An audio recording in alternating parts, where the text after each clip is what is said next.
When I was teaching at the University of Nairobi, an Indian who was a technician came to me and said, Raila, there's an Indian who has been sent away from Uganda. Amin was kicking out Indian from Uganda. And this Indian has uprooted all machinery from his workshop in Jinja. And they're here in the yard of another Indian in Parklands. And he's trying to sell quickly so that he can go to Britain.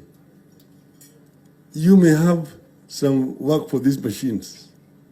So he took me to Parklands, and I found this Indian. I looked at all the machines there, the lathe machine, welding machines, sheet metal cutting machines, rolling machines, and so on. I said, these machines can be useful, can start business, and you are selling it at 12,000 shillings, the entire machinery from a workshop, which I didn't have.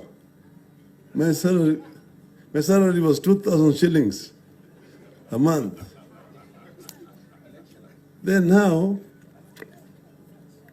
I had an Opel left-hand drive, which I had brought from Germany with me.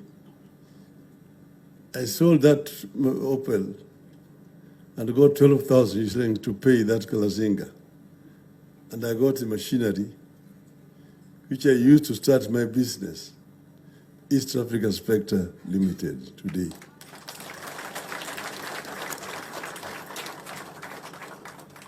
Then I went and rented a go-down in industrial area. So then called Kingston Road. Kingston Road is now called Kampala Road at that time. And I put those machinery there, and I started to manufacture casements, windows, steel windows, doors, and so on there. That's how I started.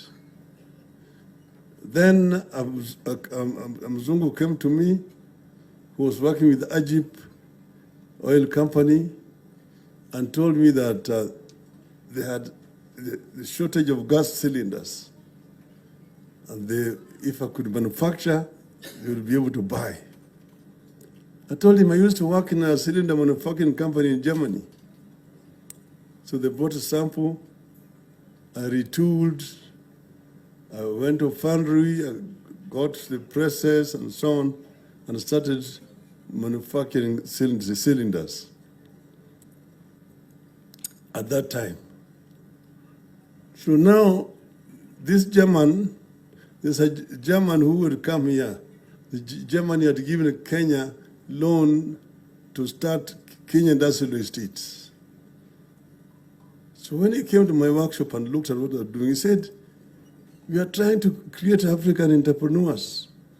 We can't get them because most of them are people coming from villages. Here is somebody who knows what engineering is all about. So this project can qualify for loan. So he's the one who now took me to Kenya Industrial Estates, which was then under ICDC. And then I got loan from ICDC, then headed by Mutua Mai, to expand. And that's how I went to Kenya Industrial Estate at that time.